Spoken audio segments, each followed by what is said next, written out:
great pleasure, we bring to you two senior policy experts on the issue of energy diversification and security, Dr. Luft and Korin.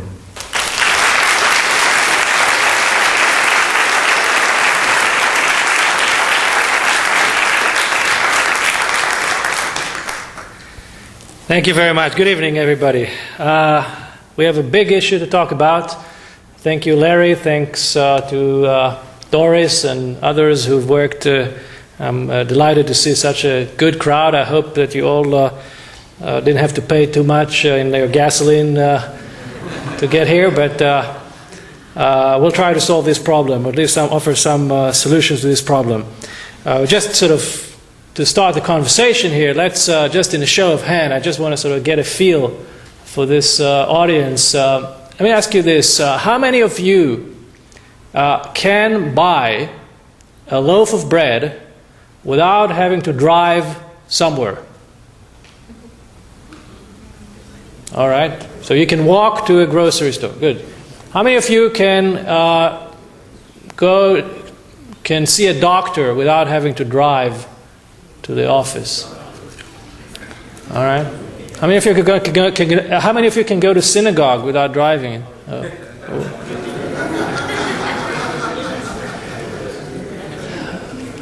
So, as you can see, our situation is such that we have, over many decades, developed an economic system, and we've built a society that is very much dependent on petroleum. We depend on the car to take us from one place to another. We have a big country, and we want to enjoy all the products. We want to have grapes in the winter and artichokes in the summer, and all kind of all the varieties of fruits and vegetables, and they all are being moved around using petroleum. Everything you buy, everything that you consume, everything made from plastic is made from petroleum, as you know. So we need to recognize how dependent we are. We need to recognize that if something goes wrong with our supply of petroleum, that's the end of the American way of life. Without petroleum, the American way of life cannot survive. And that's something that sometimes people forget. So we need to remind ourselves every day and make sure that as we enter an era in which there's more and more challenges to the supply of petroleum, we are prepared. The other side of the war understands this vulnerability. They realize that they can hurt us very badly if they go after the supply of petroleum. And they want to bring to the end of our way of life, they want to bring the end to America. That's what they say. That's what they mean.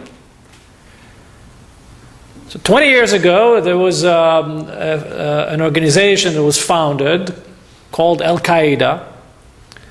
And in the 10th anniversary of Al-Qaeda, bin Laden gave a speech.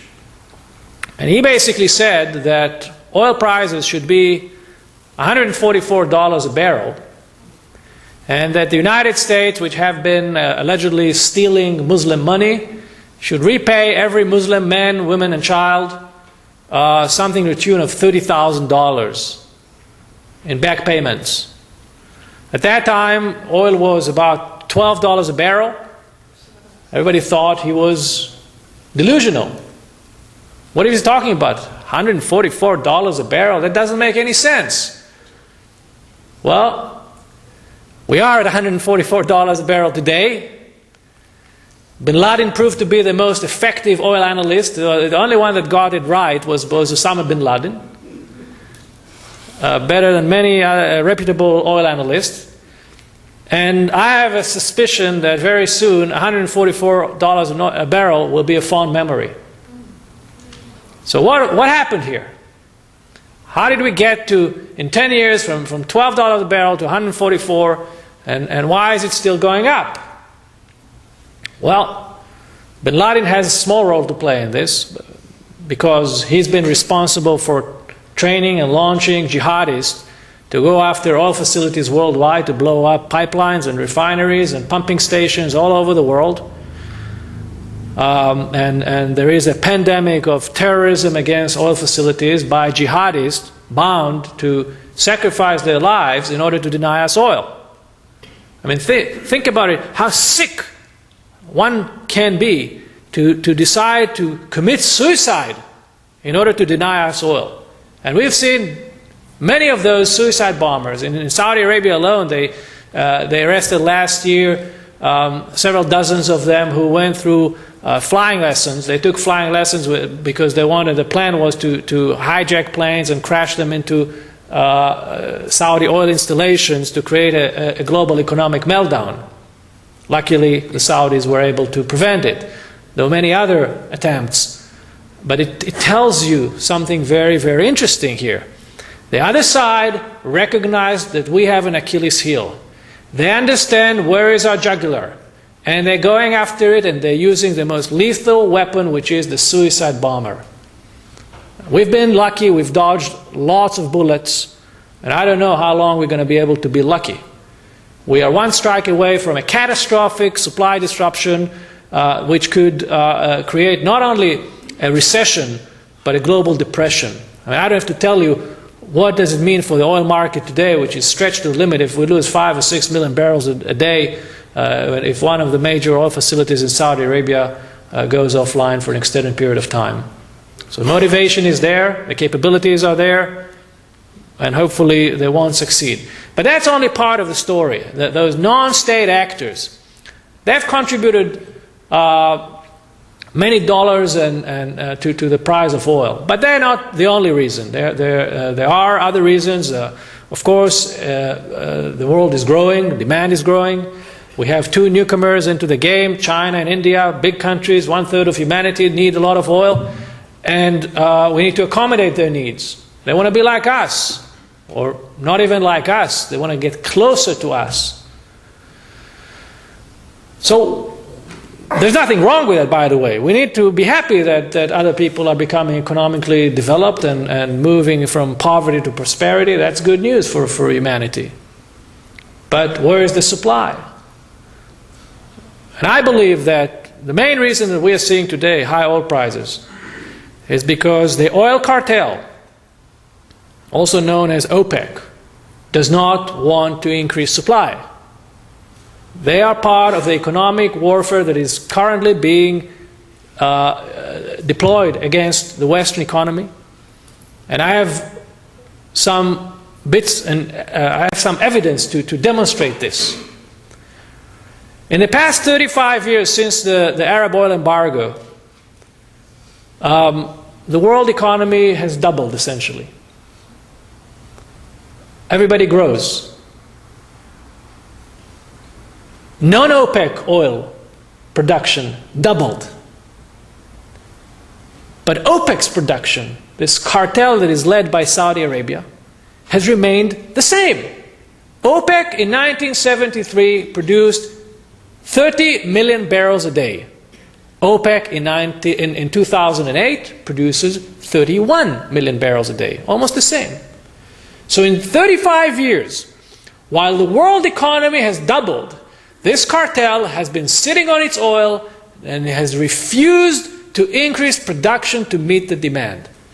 And by this, they are choking the world economy, they are driving up oil prices, they are causing massive economic dislocations, not only to us. I mean, it's one thing that we complain about high oil prices, but think what that does to the poor people of the world that have to pay $140 a barrel. They buy the oil at the same price, and they have very poor economies, and think what it does to them. It ruins them. Including, by the way, many Muslim countries that are very poor and are suffering greatly as a result of this. And we see that this cartel, even though we see our president going every few months to Saudi Arabia, falling on his knees, asking them to increase production, and what do we get in return? We get a slap in the face. We get humiliation. This has been those sights of seeing our president, the biggest superpower in the world, going to Saudi Arabia. To me, that was a repudiation of what used to be American power and hegemony. And it pains me to see this kind of scene. And we know that the agenda is not to increase production. Every now and then they'll throw us a few more barrels just to sort of, as an act of goodwill. But why is it? Because they are in the most lucrative business in the world, in which the less you work, the more money you make. Think about it. The less barrels you produce, you jack up prices, you make more money. Why bother? Why invest? Meanwhile, what happens, while those countries are sitting on the oil and not increasing their production, the rest of the world is pumping like there's no tomorrow. Everybody pumps and pumps and pumps. Non-OPEC oil is running out twice as fast as OPEC. So we are headed towards a situation in which, as the International Energy Agency is already predicting, that 95% of our economic well-being will be in the hands of 5 or 6 countries in the Middle East. This is what is going to happen if we don't get our act together and break the monopoly of oil in the transportation sector and break the cartel.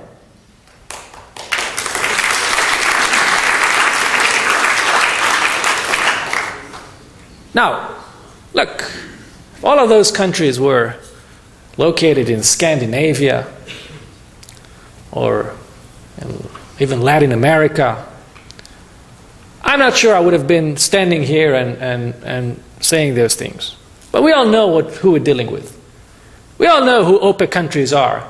The most corrupt, dictatorial, in some cases genocidal regimes in the world. We know who they are. The Saudis, who spearhead the most radical Sunni movement, the Wahhabism. The Iranians, who are spearheading the radical Shia movement. And some others. And ask yourself, what is it that our money is getting us in exchange for this oil? Do you know how much money we have been sending this year alone? This year alone, 2008. We are going to send $600 billion to the oil countries. Now, just to give you a sense of what $600 billion is more than we pay for the defense of more than a defense budget. So, you know, there used to be days that we used to go around and say, you know, we're fighting a war on terrorism and we're paying for both sides of the war. Unfortunately, we cannot say it anymore. Now we're fighting a war on terrorism and we're paying the other side more than we pay to our own military to defend us from our enemies. That's how bad things are. And think about all these hundreds of billions of dollars that are leaving this country, money that could have stayed here in our country, creating jobs, creating investment opportunities, benefiting Americans, and instead is going to the worst regimes in the world that are using their money, you all know for what. Starting from building radical Islamic education institutions that take little kids and brainwash them and teach them that we are the descendants of apes and pigs and we should be killed with impunity and all kind of stuff like that. And they are developing nuclear weapons, and we cannot do anything. In some countries we see genocide going around that we cannot stop because of all the oil relations, and we just helpless because we need their stuff. And into all this came another dimension that only started recently, but I see it budding, and I'm very concerned because I feel that this is becoming now an issue of our economic sovereignty. When our credit institutions collapsed, you know, all the banks that were providing the subprime mortgage, and all of a sudden lots of financial institutions were in dire straits, and they needed cash, and they needed it immediately. Who did they go to? They didn't go. They went to Dubai. They went to Abu Dhabi. They went to all kind of city-states in the Middle East that a few years ago nobody even knew that they existed. And that's what's happening because they have the cash. They have the liquidity. And what happens if other sectors of our economy begin to collapse? What happens if our healthcare system goes down? What happens if our retirement system goes down? What happens if our auto industry goes down? Can you imagine to yourself, General Motors is losing $1 billion a quarter, for several years now. All right? How long can you lose $1 billion a quarter for, I don't know how long they can survive, but one day somebody will have to buy their pension obligations. What are we going to do when Abu Dhabi decides to buy GM? Or people say, no, that can't happen. No, we want to know. Well, let me tell you one thing. A few years ago, Abu Dhabi offered to buy 25% of Volkswagen when Volkswagen was almost went down. So, never say never. These things are we've all been surprised recently when we saw what happened to the Citibanks of our economy and the Merrill Lynches and the Bear Stearns and everything, things that were inconceivable became a harsh reality. So, from our point of view, we are in an unsustainable situation. A situation in which our national security is eroding, our economic security is eroding, and in light of all this, something extremely interesting is happening. Talk to any oil analyst and ask him, what do you think about the future of petroleum? What do you think petroleum will be 15 years from now? And most of them will tell you, I'm very worried. I think that the future of petroleum is not good. Geology is beginning to play a role here, and the instability in the Middle East is not going away, and things don't look good. So, and then, think about it. If every petroleum geologist and petroleum expert tells you that they're not really happy with the future of petroleum, why is it that we continue to put cars on the road that can run on nothing but petroleum? As if we are in this big hole, and instead of trying to find a way to climb out of the hole, we continue to dig deeper and deeper. And I tell you what happens when you are in a hole and you continue to dig deeper and deeper. The hole turns into a grave. And this is what's happening to us. If we don't stop digging, if we don't stop putting those cars on the road that can run only on petroleum, and by this break the oil economy, the monopoly of oil in transportation, because I said, if your car can run on nothing but petroleum, then those who have petroleum have the key to your way of life. If your car can run on petroleum and alternatives, then you can compete against petroleum. Then you can bring down the oil cartel. Then you can create the kind of competition that could challenge oil. But if you don't allow your car to run on anything other than petroleum, you guarantee that the folks out there that have the oil will forever control our lives. And they will continue to translate their economic power into geopolitical power, advance their agenda. There will be less and less oil to go around, more and more competition as China, India, other countries come into the mix. Where is the silver lining here? You look into the future, 10, 15 years forward. What do you see? Do you see anything better, barring a change, barring something that Annie will talk about that we can't do? You see anything happening? What are you going to find oil on the moon? What's going to happen that is going to make the situation better?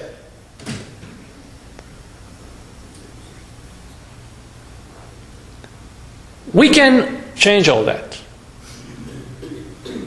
A lot of people talk about Manhattan Project, Apollo Project, all kind of big words. We don't need all that. We can change this. We don't have to go to the moon. We don't have to. All we need to do is to look around and see what is out there right now today and how to bring it to the marketplace. And what kind of tweaks do we need to implement in order to create a different economic system in which there is much more competition and other sources of energy can compete against petroleum. There is always a huge cost to inaction. Not doing something means that you are choosing deliberately to deal with the consequences of your inaction. If you decide, if your doctor tells you that you need to go and do a surgery, and you decide deliberately not to do the surgery, you know that you are taking a chance that you have to suffer the consequences of not undergoing the surgery. But we know today what needs to be done in order to transform the situation. And with that, I will invite Annie to give you a sense of what is out there that we can do today. And what is your role as citizens, as advocates, as people who care and people who are going to be on the receiving end of all this? What is in your power to do? Because remember that out there in Washington, there are a lot of folks representing lots of special interest groups, and you have the various people with various agendas. Somebody needs to look up for your interests in Washington. Somebody needs to fight this for you. What we are trying to do in Washington, the Set America Free Coalition, is to be this voice that will fight for you. Not for big oil, not for big corn, not for big coal, not for I don't know who, for you. And that city requires a lot of foot soldiers, because I tell you, you'll hear from Annie some of the I don't even know how to describe it, but it's just unbelievable. The more you delve into it, you realize how disfigured this whole system is. So I want to let Annie talk. She has really assembled a very powerful coalition with people like Jim Woolsey and Bud McFarlane and various generals and admirals and environmentalists and people from the right and the left and religious leaders, and a really big tent of people who hate each other and don't agree on anything, and they can hardly sit around the same table without choking each other. But on this, they all agree that it is our #1 priority to destroy the oil cartel and to restore us our independence. Next year will be 150 years to the discovery of oil. Actually, oil was discovered in the United States 150 years ago in Pennsylvania. Right? We started all this, and we need to make sure that next year our discussion will be 150 years after the discovery of oil, to begin or to declare the end of oil and all the problems that it brings with it. Annie, please.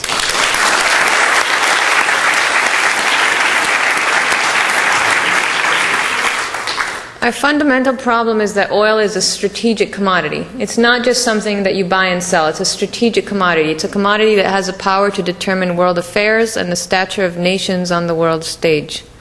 And what we need to do is to strip oil of its strategic value. We need to make it just another commodity, just another energy source that you buy and sell. Now, oil's strategic value derives from its domination of the transportation sector. You hear lots of politicians have different ideas about what we can do to break our dependence on foreign oil. And let's start with some of these ideas, just so you understand what it is that's going on in Washington and what it is that needs to be really called out.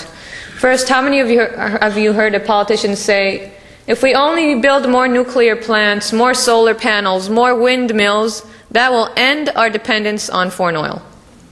You've heard this, right? Well, this is, whichever politician tells you this is speaking complete nonsense. The reason is that one thing we've actually accomplished since the 1970s is wean electricity generation off of oil. We essentially no longer generate electricity from oil in this country. In the 70s, we generated a lot of electricity from oil. Today, only 2% of our electricity is generated from oil. Only 2% of our oil demand is used to power electricity generation. So next time you hear a politician say solar panels, windmills, more nuclear power plants, that's the solution, tell them you're either ignorant or you're lying. Okay? Next thing.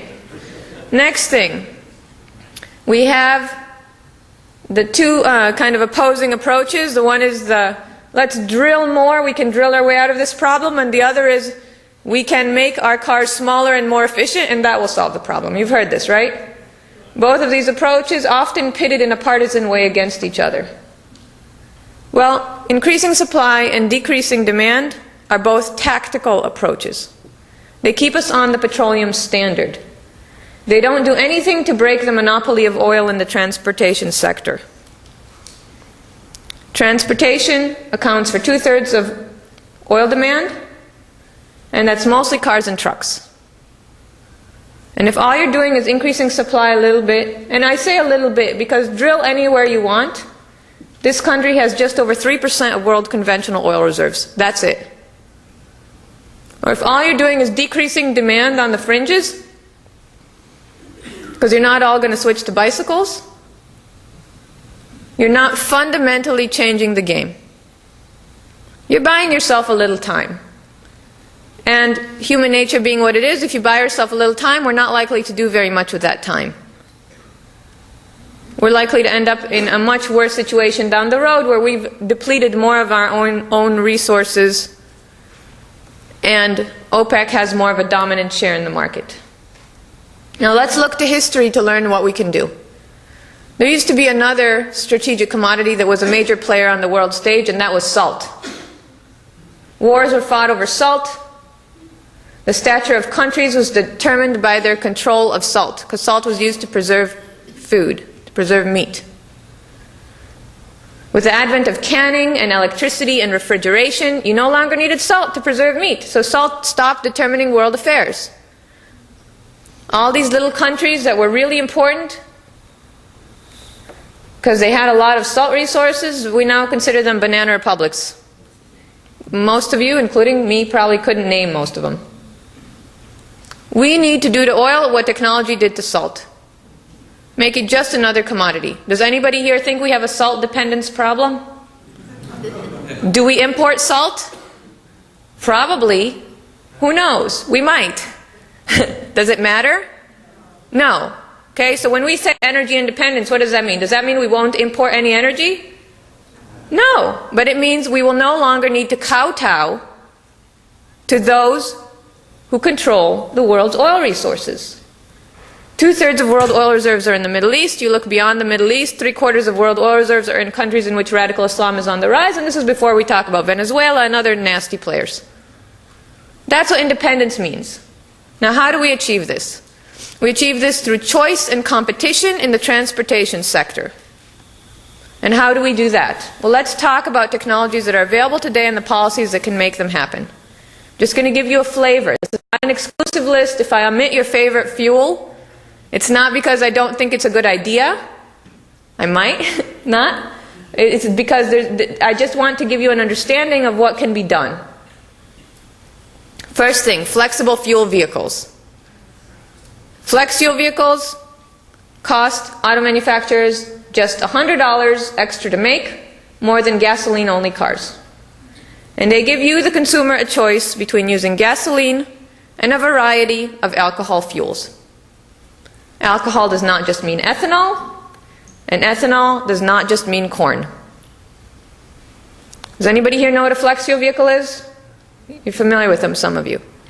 Does any of you have an opinion about ethanol? It's too expensive. Any other opinions? Not available. Where are you going to put the corn? Okay, so It'll deplete the food supply. So there's been a lot of bad press about ethanol, right? And it's really interesting because the higher oil price gets, the worse the press ethanol gets. Isn't that strange? So let's talk about alcohols. Let's talk about flex fuel vehicles. Okay, so flex fuel vehicles cost $100 more than gasoline-only cars. They have an internal combustion engine. They have a liquid fuel tank. In this country, we make ethanol primarily from corn. In Brazil, ethanol is made from sugarcane. It's a lot more efficient to make ethanol from sugarcane than from corn.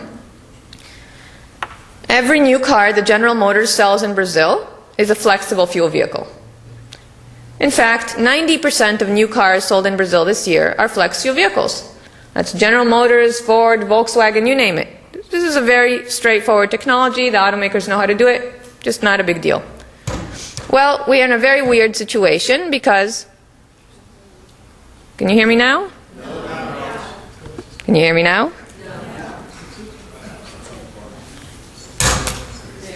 Now you can hear me. Right, okay. You're stepping on the cable. Right.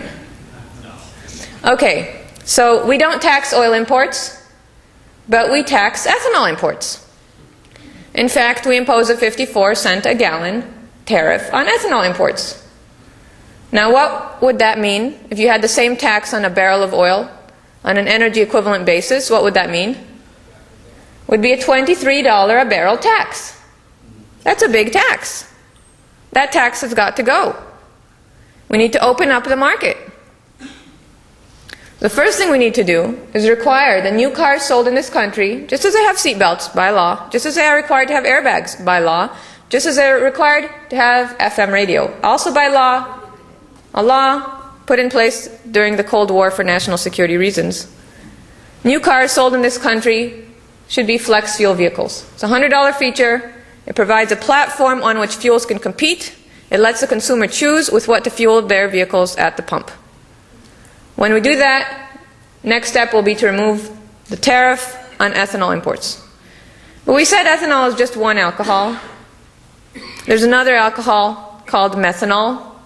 China, in fact, has decided methanol as a strategic transportation fuel. You can make methanol from all sorts of things, from coal to natural gas to agricultural waste. How much does it cost?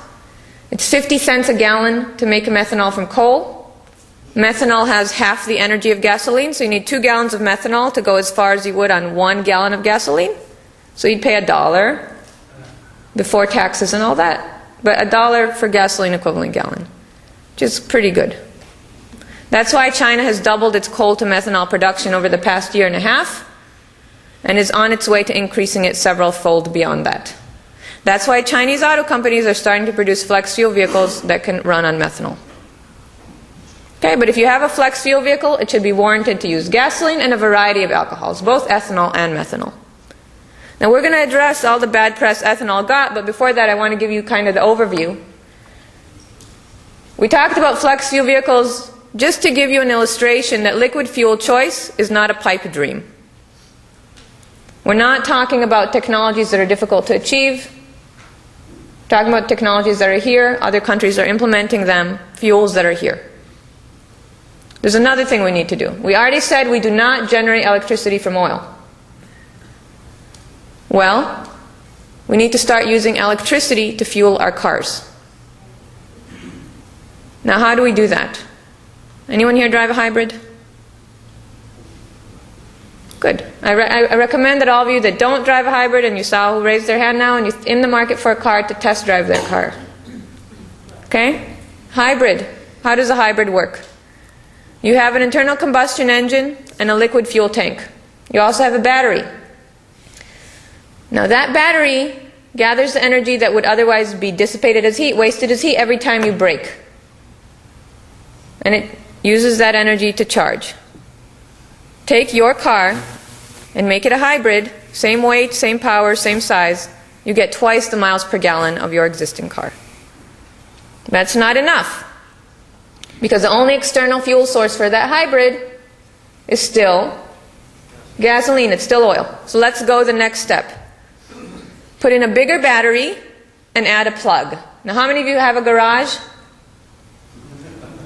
How many of you have electric sockets in your garage? How many of you live near a Home Depot where you can buy an extension cord? Okay? So you're all set. You know, you have the infrastructure that's needed to be able to own and drive a plug-in hybrid. The plug-in hybrid, your first 20 or so miles will be driven on electricity, which again is not oil. Okay, now if you look at how you drive, if you are fit in the average of American drivers, 50% of cars on the road in the US are driven 25 miles a day or less. 70% of cars on American roads are driven 40 miles a day or less. How many of you does that cover? Okay, a reasonable number. So what that means is that most of your miles, most of your local miles certainly would be done on electricity. What does that mean in terms of miles per gallon? Because our problem is not miles per gallon per se, it's miles per gallon of gasoline, right? Take the energy pie that you use to move yourself around in your car and make a very small sliver of it oil. So with a plug-in hybrid, most of your driving is being done on electricity. So essentially you're getting 100 miles per gallon of gasoline, because you're stretching each gallon of gasoline with electricity. That's not the same as 100 miles per gallon, right? Now make that plug-in hybrid a flexible fuel vehicle. Okay, add $100, make it a flex fuel vehicle. Now what's going on? In your fuel tank, your liquid fuel tank in that plug-in, you have, let's say, 80% alcohol, 20% gasoline. So what are you doing now? You're stretching each gallon of gasoline by a factor of 5, right? Now you're getting to this strange sounding figure. That's right, of 500 miles per gallon of gasoline. That sounds insane, right? But remember, 500 miles per gallon of gasoline, not 500 miles per gallon. You've taken the energy pie you used to move your car, and now a very small sliver of it is oil. You're running on lots of other energy sources. Okay, this is how we strip oil of its strategic value. This is how we break oil's monopoly in the transportation sector. This is how we break OPEC. Now, let's address some of the myths and the propaganda against ethanol. Okay? One of the biggest ones, the most pervasive ones, is that ethanol, making ethanol from corn, is impacting our food supply. How many of you have heard this? Okay. Good job. Good job, oil industry and GMA, Grocery Manufacturers Association, have spent a lot of money on a K Street firm called Glover Park Communications that's been running a campaign for the past several months against ethanol. Why? Well, what has happened? Corn has traditionally been very heavily subsidized. And so, all of you buy processed food, I imagine. Most of you probably do. Next time you're in a grocery store and you buy some processed food, flip it over and look at the ingredients. All that stuff you cannot pronounce. Most of it is made out of corn. Because corn prices were kept essentially artificially low by the subsidy. What happened? As we produce more ethanol from corn, corn has reached an economic price. It's not corn that's driving up world food prices. What is the real culprit behind the increase in world food prices? Oil, that's right. Oil. The Kansas Fed estimates that every 1% increase in oil price drives a 0.5% increase in retail food price. That's one thing. The second thing is good news. Hundreds of millions of people in China and India that are rising out of poverty and a subsistence diet and eating more calories. Number one, eating more calories. Number two, eating more meat. To produce 1 calorie of meat, you need 18 calories of grain. Right? So that places a huge demand on grain. And the third is speculation. But look at commodities like rice or fish. Their prices drastically increased. Is anyone making fuels from rice or fish? No. Okay? And then we can go into other details like U.S. food exports have increased. U.S. corn, food and feed exports have increased. So there's a lot of propaganda going on here. We can touch on other myths against ethanol in the Q&A. I just want to emphasize we don't take any money from any corporations. So this is the truth as far as we see it. But what I wanted to illustrate to you is that technologies are available today with relatively straightforward policy options, and we'll summarize the policy options that enable us to break oil's monopoly in the transportation sector. And again, the policy options are: new cars sold in this country need to be flex fuel vehicles, capable of running on gasoline, ethanol, and methanol. Congress should pass a law that requires this. Next, we need to repeal tariffs and open up the market to competition. And second, the best way to get plug-in hybrids in the market is tax credits. That's a policy tool that was extremely effective in getting hybrids to the market. If we do this, we can change the playing field. It's not going to be immediate, because if you buy a car today, Somebody in this country is going to be driving it for the next 16.8 years. 16.8 years. That's why we cannot wait 20 or 30 years for some perfect technology to come to fruition. We have to start today with what's available today. If we don't do this, we're going to end up exactly where we're headed. And where we're headed is not a very good place at all. And now we'll be glad to take questions.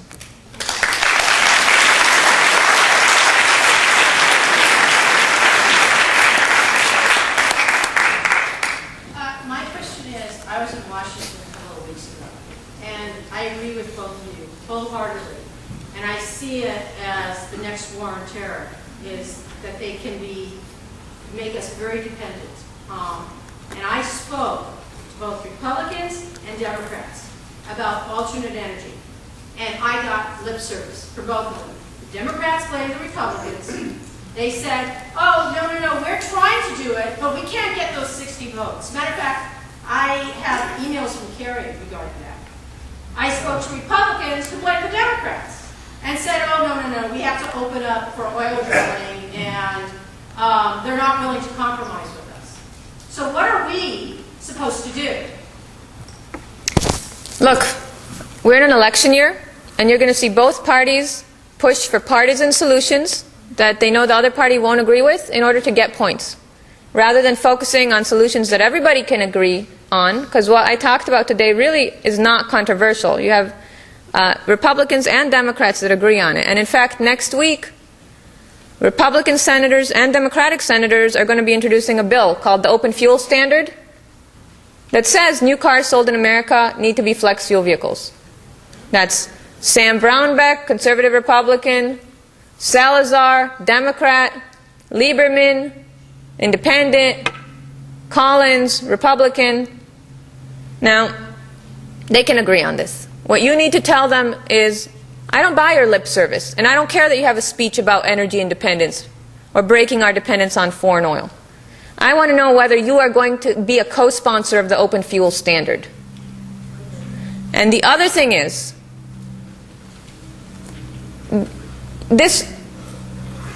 politicians listen to their voters, okay? They listen to their constituents. They care what you have to say. They care what you have to say. We're actually going to be doing a summit, an energy freedom summit, where we train people to be effective advocates for breaking our dependence on foreign oil. And you're all invited. In Chicago, October 24th and 25th. Mark your calendars. If you're interested, talk to us afterwards. But you need to tell them, are you going to co-sponsor the Open Fuel Standard? Bottom line. I don't care what your positions are on other things. Are you going to co-sponsor the Open Fuel Standard? I agree with just about everything you said, but you seem to be against drilling for our domestic oil. I'm not against drilling. I just look at history and I know. We drill more, they drill less. That's the way it's worked, and that's the way it's going to work. That doesn't mean we shouldn't drill. Well, we have a lot more oil. You said we have only 5%. 3% of world reserves. Well, we have a lot more oil than Saudi Arabia. No, we don't. What we have... Okay, somebody is trying to lie to me.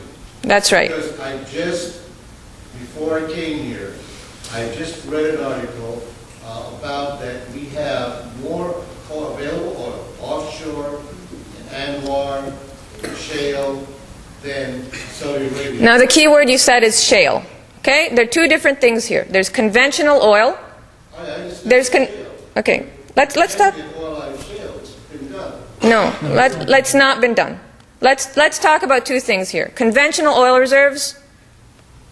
Drill for oil in the normal way, okay? Stick a pump in the ground. Maybe more difficult, maybe easier, depending on where you are. Oil comes out in more or less liquid form. A little more viscous, a little less viscous, but it's oil that refineries know how to deal with. Next step up, we have unconventional oil reserves.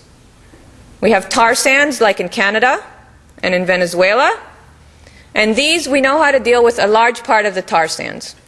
Canada hopes to be able to eventually produce 3 million barrels a day of oil from tar sands. Just for context, the world consumes around 85 million barrels of oil a day.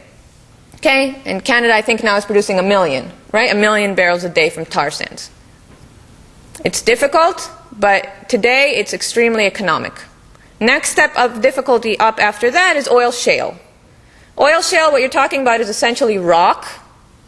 Okay, it's rock in which oil is embedded, but it's not embedded in liquid form. It's very, very difficult to extract oil from this shale. That doesn't mean it shouldn't be done. But what it means is that the companies that are working on this now, they're working on trying to demonstrate the technology.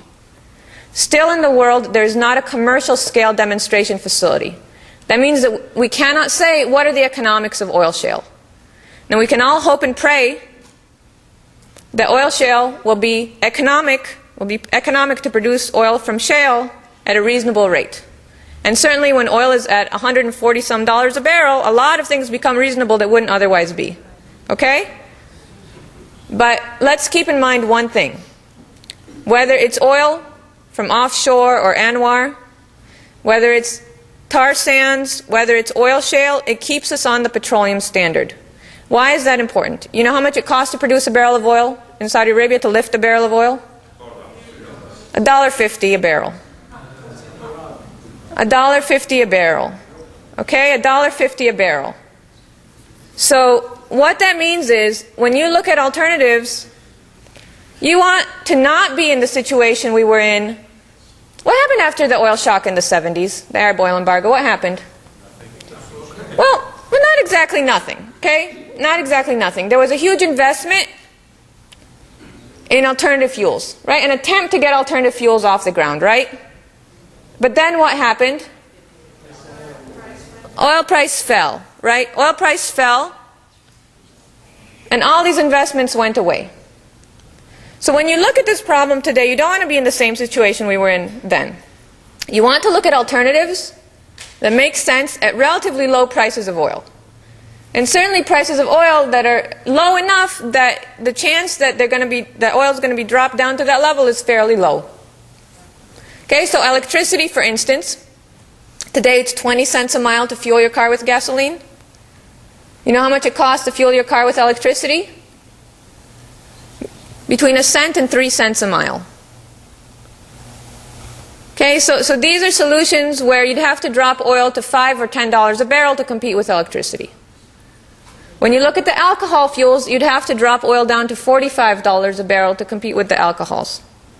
As long as you have the cars that can use them. The flex fuel cars. I won't tell you we shouldn't drill. But I will tell you, if all we do is drill, and we don't use that to buy time, we are drilling ourselves into a deeper and deeper hole.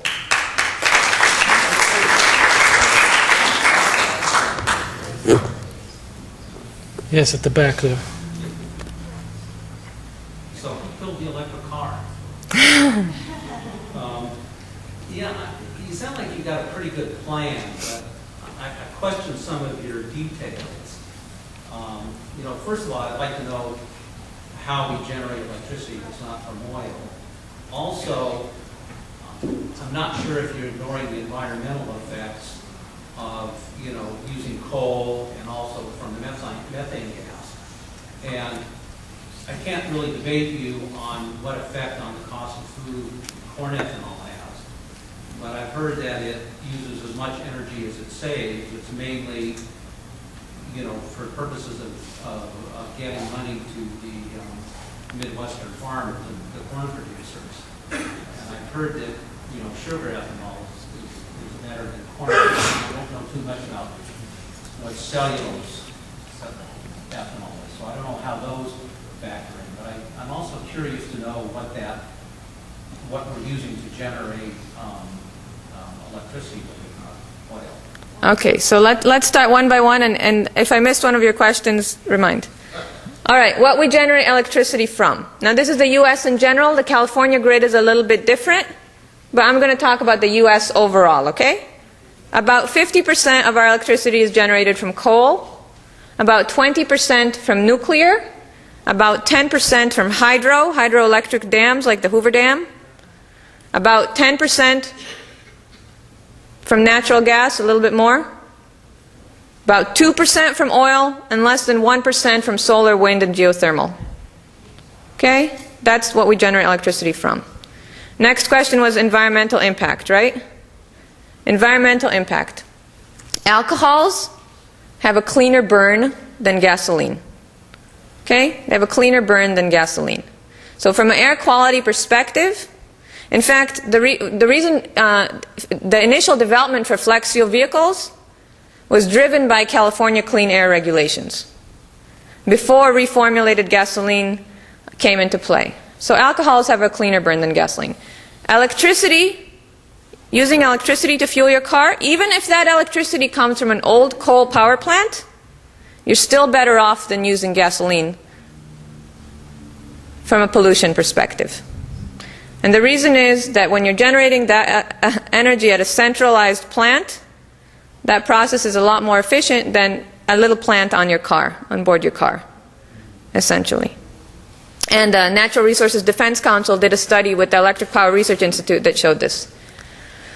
Next question. I have a question, ma'am. Yes. Yes. How much land is required to create sufficient ethanol to replace oil? And secondly, what are the costs associated with creating the infrastructure of distribution of the different alcohols? Okay. Okay, one last one. We'll do a second round. Yes. Being just a, I really don't know the answer to this, but I know what my electric bill is every month. We don't have enough electricity right now to keep air conditioners going. We have such a gadget world today. How are we going to pay the average person paying more on an electric bill? Okay, let's do this round first. I'll try to talk. Start with Iraq. Look, Iraq, just like many other OPEC countries, has a lot of oil. It's true. So does Nigeria. So does Venezuela. So does Iran. They all have, in potential, a lot of oil. For some reason or the other, we cannot get this oil into the market. And why is it? In some cases, it's because the regimes themselves are so dysfunctional that they nationalize the industry and they don't allow the industry to grow, just like Hugo Chavez. You know, Hugo Chavez destroyed the oil industry in Venezuela. In Nigeria today has the lowest rate of production since the 80s because they are rebels. His question was Iraq. I understand. I will get... It's a special... He'll get to Iraq. He's giving you the context. I promise you that I will not leave any question unanswered. In Iraq, remember those people who said before the war in Iraq that within 3 years Iraq will produce 5 or 6 million barrels of oil every day? Well, today Iraq produces less oil than it did during Saddam Hussein. It's not because the government there does not want the money to come in. They want the money. It is because no one wants to go into Iraq. And why is it Exxon, BP, Chevron, where are all these companies? They don't want to go to Iraq. They don't want their people to be kidnapped. They don't want the equipment to be blown up. In Iraq, if you go to our website, IAGS.org, we have a registrar of terrorist attacks against oil facilities in Iraq. It's a never-ending list. Hundreds of attacks against the facilities there. Oil companies don't want to take the risk. It's too risky for them. They would love to have a place where they can drill for oil. It's simply too risky. Unless you have stability on the ground, people will not come with a multi-billion-dollar investment that is needed to get the oil out of the country. That's why the fence with Saudi Arabia. Before the war, we, the institute, our institute, warned that the Saudis do not want Iraq to be a major oil-producing country. Why? Because that would challenge their position at OPEC. For the Saudis and the Iranians, it's good news that Iraq does not produce oil because they benefit from the quota system. You know, they basically sell the Iraqi quota. Okay? When the war started, the Saudis opened the border, allowed all the jihadis to cross the border from Saudi Arabia to Iraq, and blow up the facilities there. And they did not do anything. 3 years later, all of a sudden, they remember that they forgot to build a fence. And they remember that they forgot to send the military to patrol the border. But that was too late, because you've had thousands of jihadis already in Iraq causing all this mayhem there. And the bottom line is that with all the oil that Iraq has, and it does have a lot of oil, we are not going to see this oil in the market for many years. And I tell you why.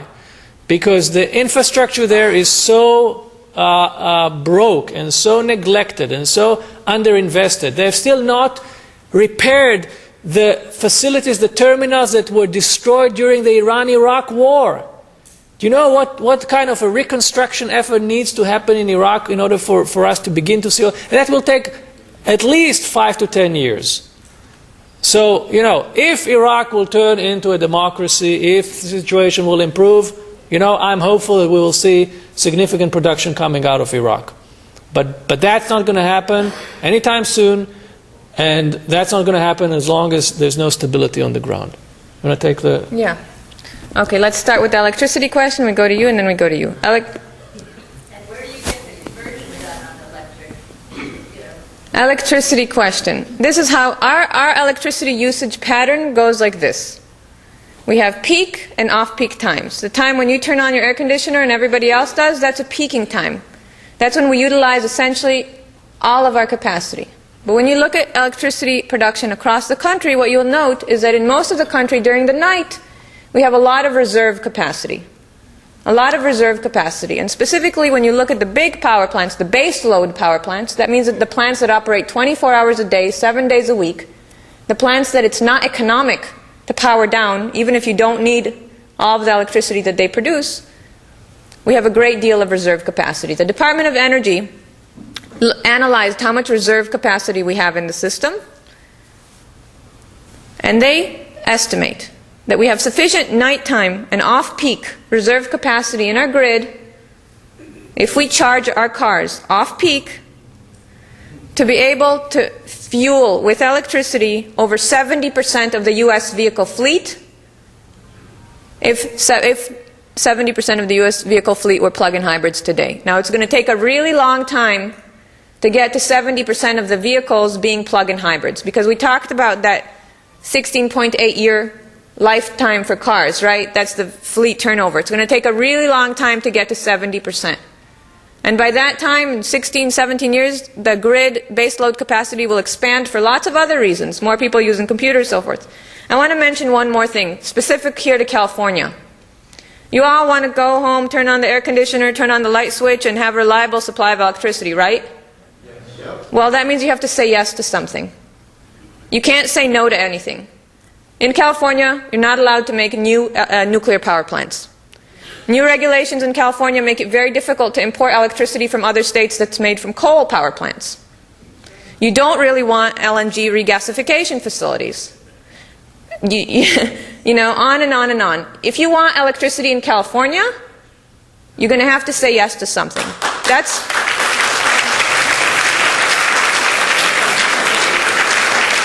That's a separate issue than the oil issue, but since we brought it up, let's just be very clear on that. And the worst thing you could do from an energy security perspective is exactly what's happening in California today, which is increasing reliance on natural gas. Because you all want to think about who are the top 3 biggest reserve holders of natural gas in the world. Russia, Iran, Qatar, and the 4th is Saudi Arabia. What about Alaska? No. Okay, let's just continue with the questions. There's one question that I I said we're not going to leave here until we answer. Yeah. There's a gentleman that asked about the energy balance of ethanol, right? Who's that? You're at the back, right? Look, energy balance is a tricky thing. You know, how much energy goes in, how much energy goes out. If we were to look at things based on their energy balance, we'd all starve. You know why? Because one of the least efficient sources of energy in terms of energy balance is food. You know, we basically put 10 calories of energy into 1 calorie of food. We still eat 3 meals a day plus snacks, and so, you know, we're looking at it from not necessarily from how much energy goes in and how much energy goes out. What is important is, because, you know, if the plant gets energy from the sun, why do you care? You know, why do you want to count the solar energy that goes into growing a plant? If that's the case. Okay, so what we are looking for is petroleum balance. How much petroleum energy goes in, how much petroleum energy you can displace by using the ethanol. By most accounts, the energy balance is positive, and by all accounts, the petroleum balance is positive. So from a petroleum balance standpoint, even the worst of all ethanols, which is the least efficient form of ethanol, which is corn ethanol, and as Annie said before, you know, sugar ethanol is much more efficient, but even if you take the least efficient form of ethanol, from an energy security standpoint, it is a winner. Now, I want to tell you something again, and you know, we all have our opinions about ethanol, but just to put things in perspective about ethanol. You know, we have a federal program, biofuel program, in which farmers in America get some subsidy, some government aid to make corn ethanol. All right, you may like it, you may not like it. That costs us, the taxpayer, about $4 billion every year. All right, that's what it costs to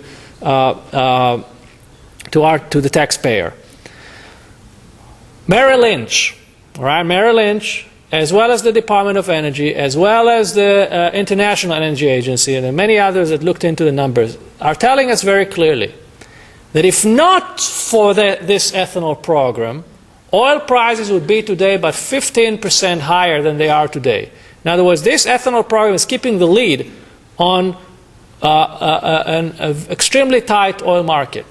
So this 15% that are being saved right now would amount to over $80 billion a year.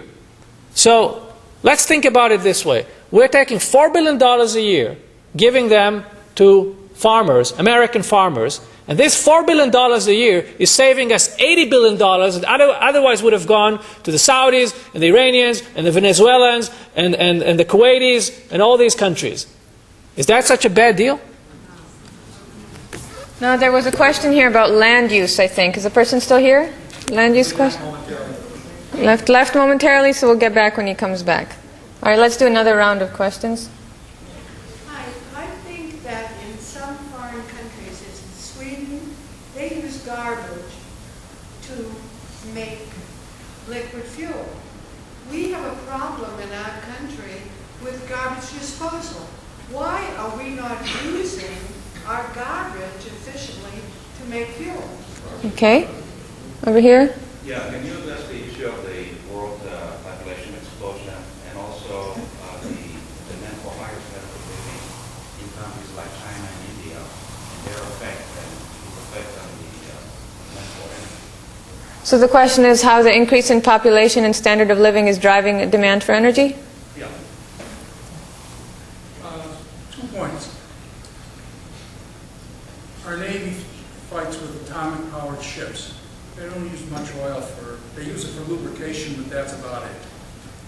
Our railroads have not run on oil or coal for what, 7,500 years now? I'm very disappointed to tell you that this is one of the few countries in which our railroads do run on oil. Why? Repeat the question, please. They're diesel electric trains. Their cost per mile, per fuel mile, is far less than anything else that we have in this country. We have trucks that run on pure diesel, which is nowhere near as efficient as diesel electric. Why aren't we using more? It could be diesel, it could be propane, it could be anything to be a generator for electricity in a truck. Okay. They're huge motors, and they have plenty of room for these things. Why aren't we doing that? Okay, and here? You want to talk about ethanol distribution system? Ethanol distribution, and here? Retrofit existing vehicles for flex fuel. Okay, and let's take one more here. Several comments. First, if we import our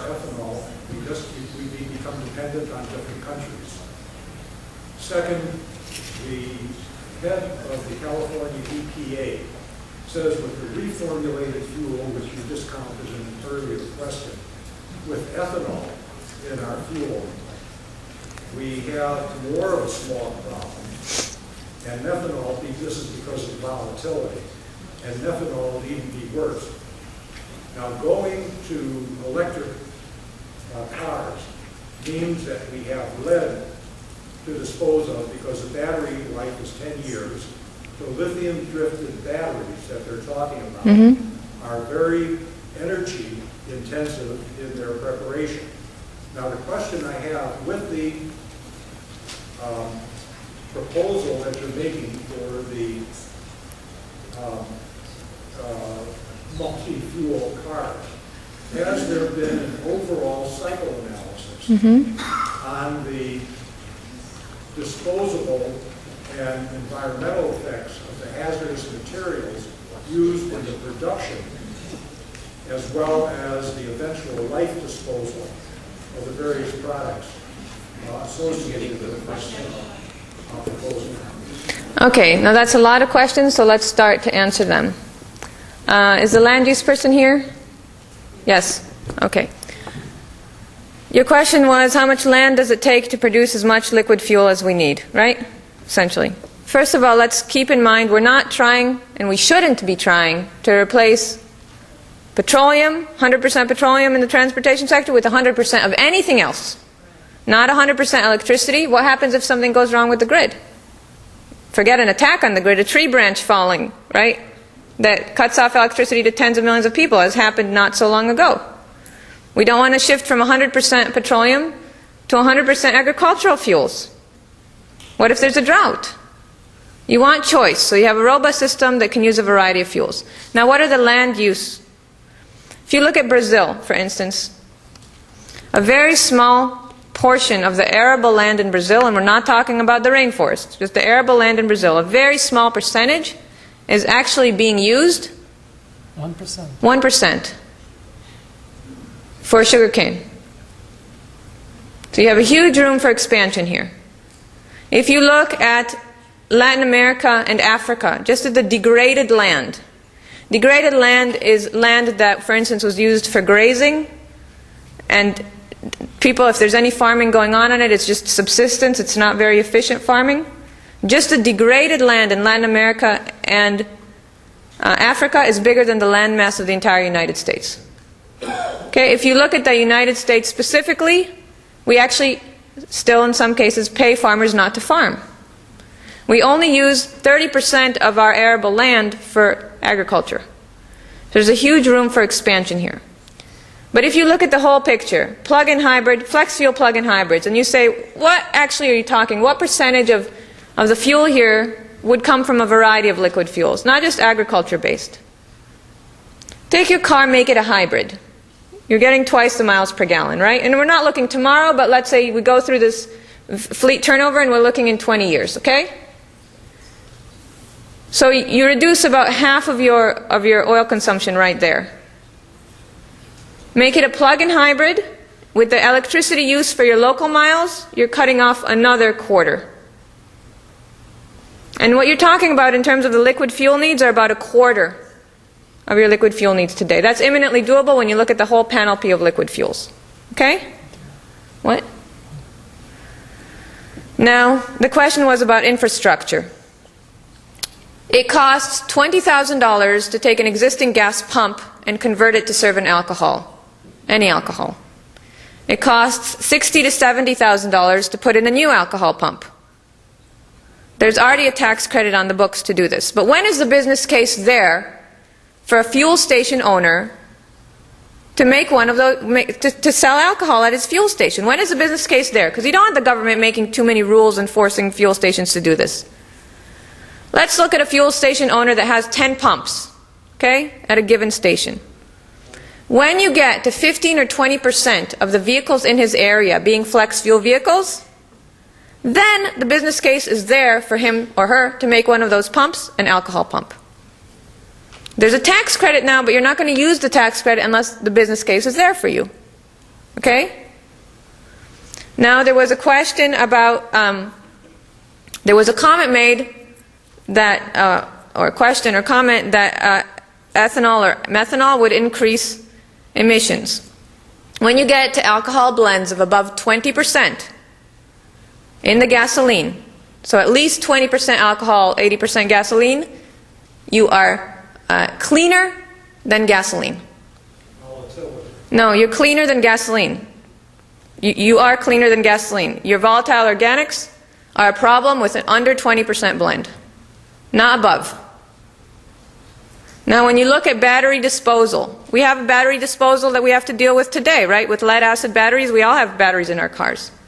The batteries for plug-in hybrids, the newest batteries that we're seeing, the batteries out of China and Korea, which have the most advanced technology when it comes to batteries today, have a different chemistry, lithium iron phosphate batteries for instance, and there's a big secondary market for these batteries. The secondary market is the utility sector. Nobody's going to throw these batteries away. Utility sectors, there's not good storage in the grid. Utilities are very interested in these batteries as a secondary usage once they've finished their life cycle in a vehicle. Now I know there were other questions. Diesel. There was a question about diesel. Diesel electric. Diesel electric. When you look at trucks, what can we do about trucks, right? Your question was, what can we do about the diesel consumption of trucks? How do we make trucks more efficient? Why can't trucks be diesel electric? Diesel? Okay. You know, there's some ways in which it makes sense to electrify trucking, and I'll tell you exactly what ways. Long-haul trucks. Let's focus on long-haul trucks. The truckers drive cross-country. They live in the trucks, essentially. The truck is parked at night. The engine is running. 90% of the trucks are moving all the time today. They can't afford to stop. Okay. Many trucks are parked at night. We looked at this. You have a whole situation today in which trucks that are parked at truck stops idle. And so there are two things that you can do about this. There are companies right now that are basically producing electric truck stops. What that means is a trucker drives up to the parking space. He gets a sleeve in his window, turns off his engine. All his air conditioning, his television, his internet needs are supplied through this sleeve through the window. And he doesn't need to run the truck on diesel. The other option is, because a lot of times these truckers are parked by the side of the road, not at the truck stop, is to have an onboard idling reduction system. That's basically a fancy way to say a small generator on board the vehicle that supplies their needs, their living needs, when the vehicle is not on, so they don't have to power the entire big machine. You're talking strictly about diesel. Yes. Railroads run on diesel electric. Electric drive motors that are powered by a diesel generator. You have... Not drive the vehicle, the diesels. When you look at R&D efforts right now for hybridizing big vehicles, big heavy vehicles, the biggest focus really is, well, you have some efforts with really heavy ones, but the biggest focus is on vehicles like utility bucket trucks. It's not so much on long-haul trucks, because you need very, very large batteries to do that, and the economics aren't there right now for that.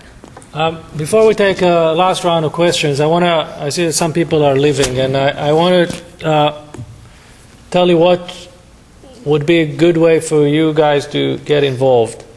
First of all, educate yourself. I think there are many, many questions that will not be answered and will come up later. Educate yourself. Go to setamericafree.org. Register online to get updates and organize events in your communities. Get your representatives on board, both your senators and your elected official in the House.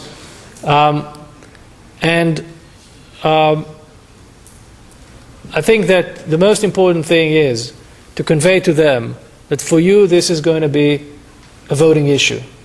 Many issues in our political system have become voting issues. For some people it's abortions, for some people it's guns, for some people it's stem cell research, for some people it is support for Israel. You know, we need to make this a voting issue. But the only way we can make this a voting issue is if we are smart enough to be able to stand up against our politician and be able to call him up on when he's not giving us accurate information. That in itself will force him or her to go and prepare his homework better and become more educated on the issue. If they realize that you care about it, they will care about it too. And don't be shy to demand from them specific action, not sort of those generic speeches of how we need to become energy independent. That's not good enough. We need to focus on the how. We need to get very specific asks from them and basically put it down to a yes or no answer. Are you on board? It's a yes or no. It's not maybe, it's not I'll see, it's a yes or no answer. And the way to become involved is go to Set America Free, register, get the online, the periodical updates. When legislation comes up, you will know that it's coming, and we'll send you all the information that you need. And if you have questions, feel free to contact us at setamericafree.org. We'll take another final round of questions. Let's take one at the corner there.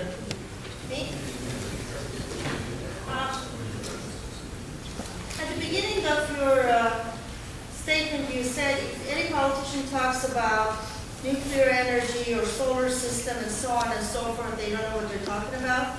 And then you said California has to say yes to something more than what we have. What's the relevance of reducing our dependence upon the oil with what you were saying? Because those are just to generate energy as far as power, not the oil. So I just want to know.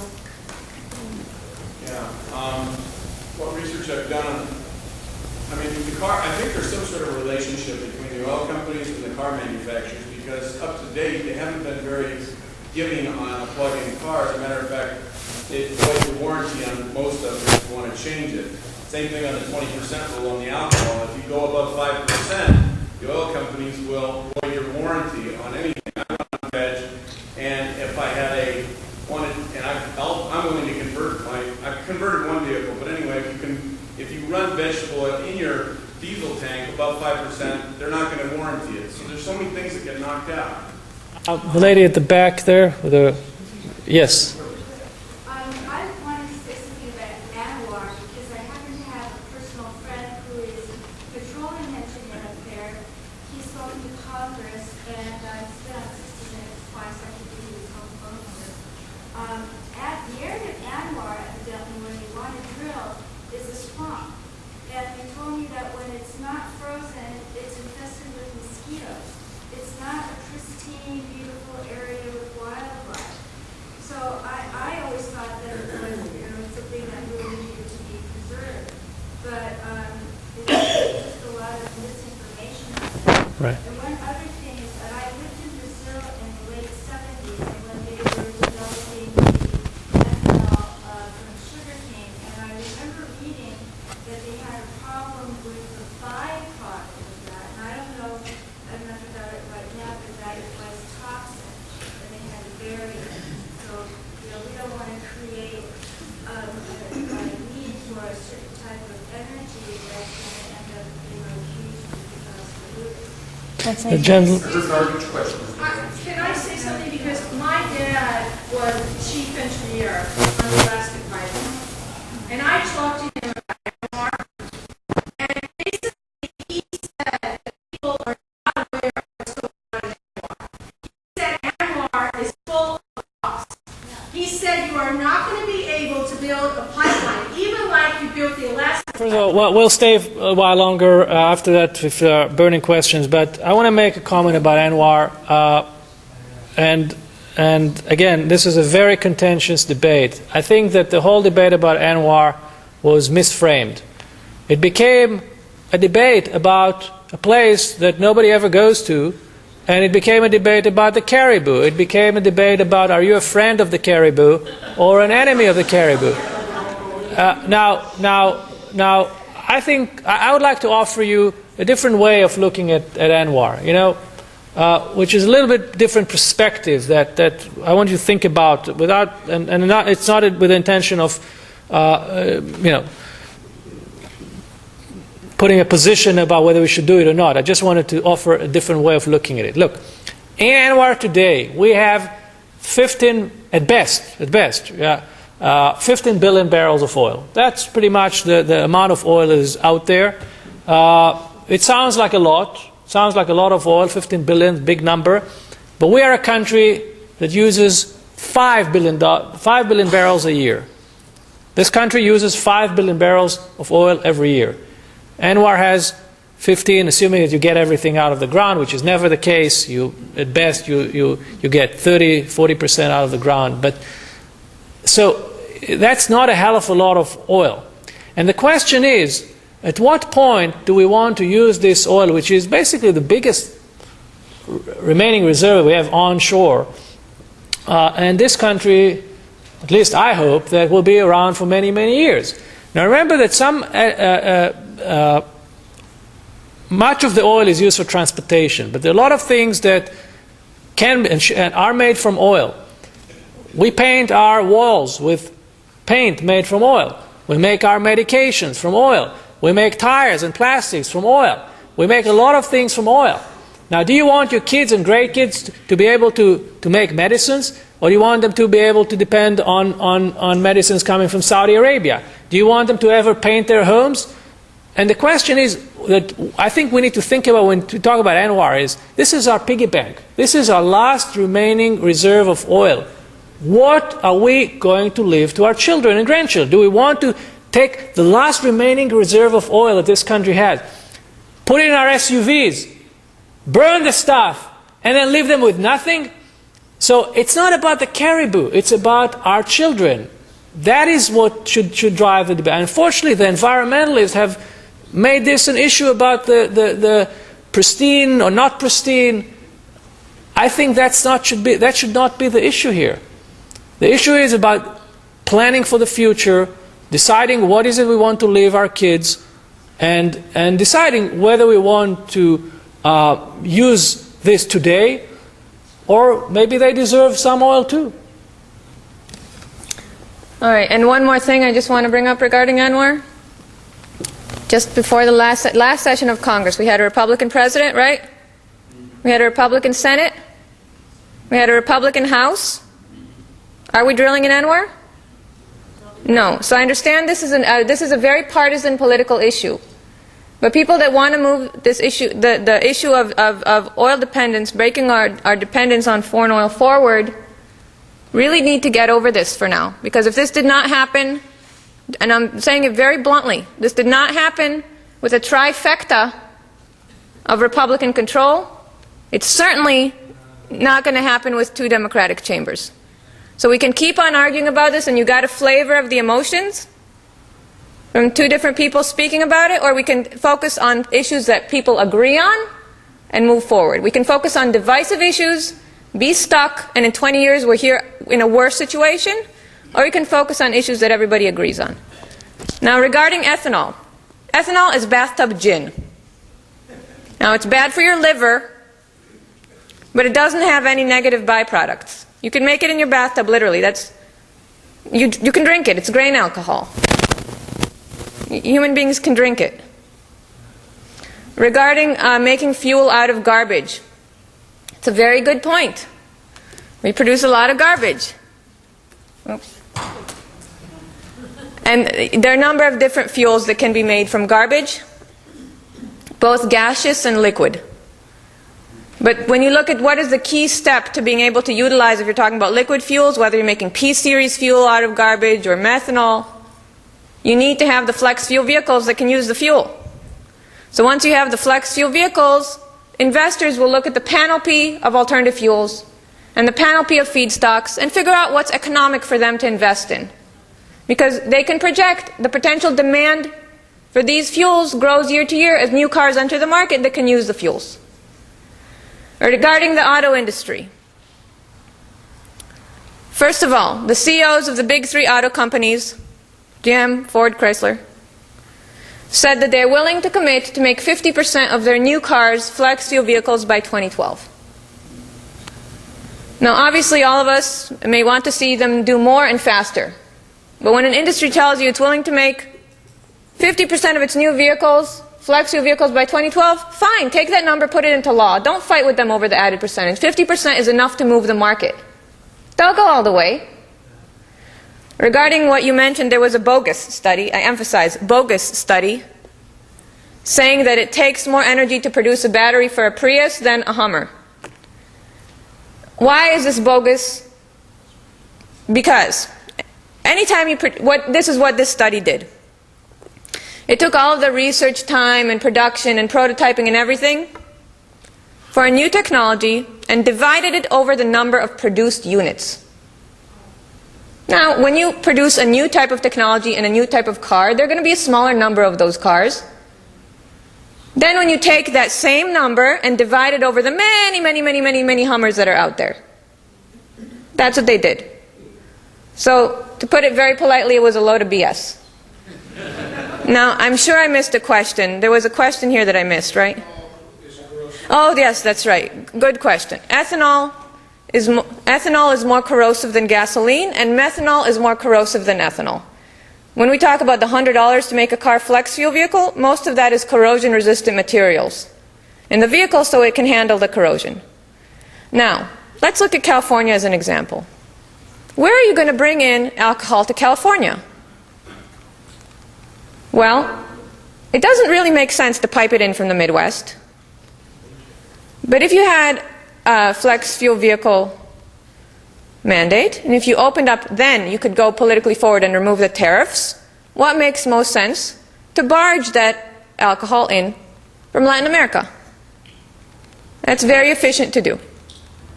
There was a question here. Did we answer the electricity? Oh, yes, there was a question about why did I bring up California.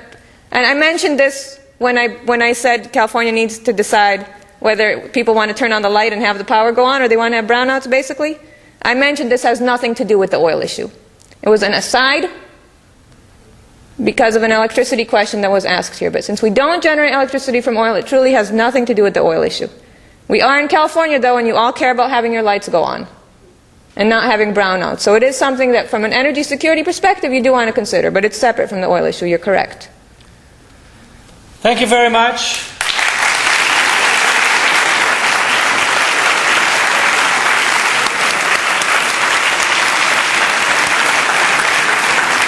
I'd like to thank Dr.